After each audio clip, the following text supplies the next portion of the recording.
I'm Jen Burson, founder of Generation PR and the creator of the Profitable PR Pros Facebook group. One of the most requested topics, or just questions that comes up in our communities, is about rejection. No one likes facing rejection. No one loves to be told no. It's not enjoyable.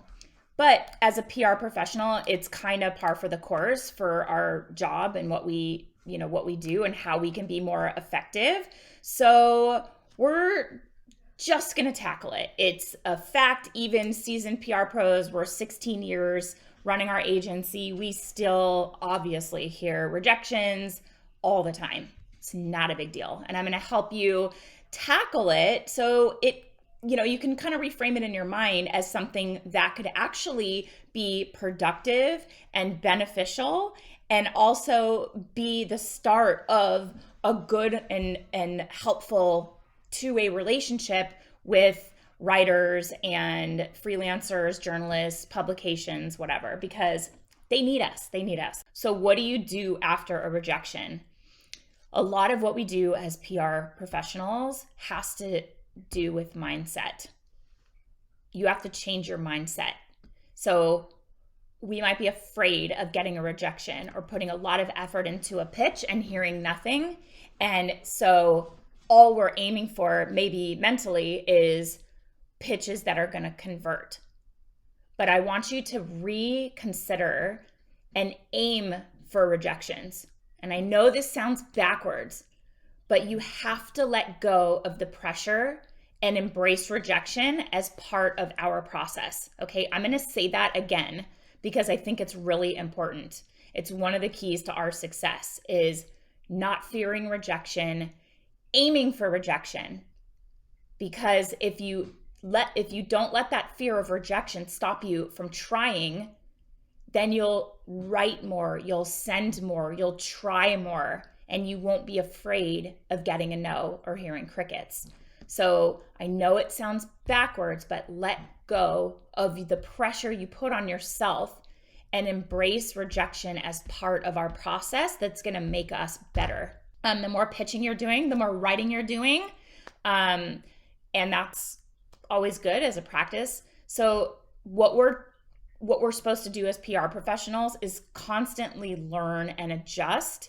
So of course, there's going to be a chance of rejection or hearing a no. That's how we look at it.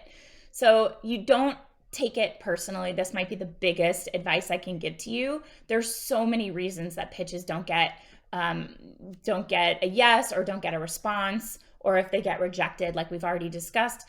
It's just important to know it's not anything you should take personally. It's an opportunity to grow and improve and refine and hone your craft, right? So learn what you can and then move forward, and don't let that fear of rejection keep you from moving forward. Another thing I recommend, track your progress. So make sure you have a spreadsheet and regularly track who you're pitching and how those pitches are handled. When you track it all, the date you sent it, any feedback you got, what day you're following up, you can adjust and improve. And you can also really understand how you're doing it in a more objective way. So this gives you data. This will give you something to look at, that you can maybe look for patterns, or how you got a response, or when you followed up that you got a response, or what was in that follow-up that got the response. When you have a tracker, you know when you're going to follow up. And I will say we get most of our pitches converting in the follow-up. So don't ever miss that key step.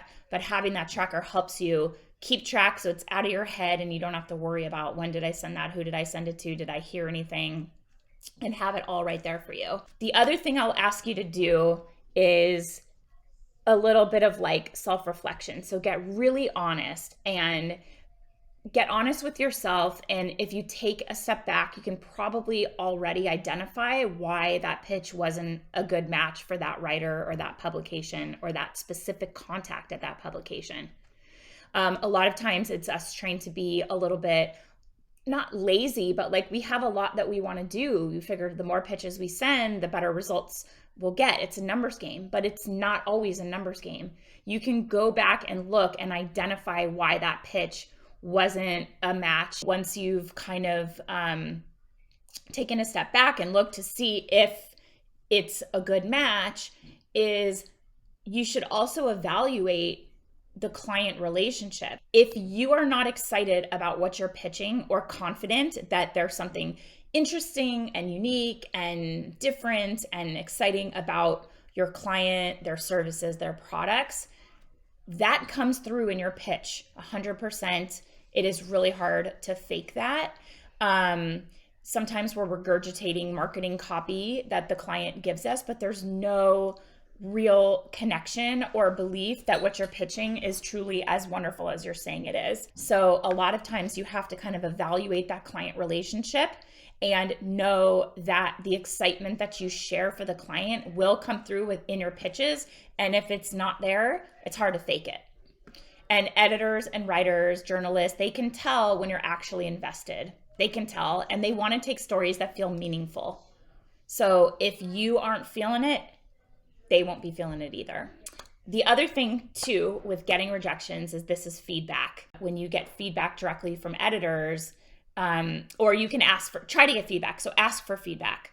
An example of how to do this is saying something very simple like, I really appreciate your consideration of the story idea and that you took the time to write me back. I'd love to know how this pitch or idea or brand wasn't a fit for you, or I'd like to know about why it wasn't a fit for you so that I can bring you better opportunities in the future. I don't want to waste your time, and any feedback you have will be invaluable to my client as we move forward together. So the other thing you can do is get feedback from a community of PR pros, a fresh perspective on it.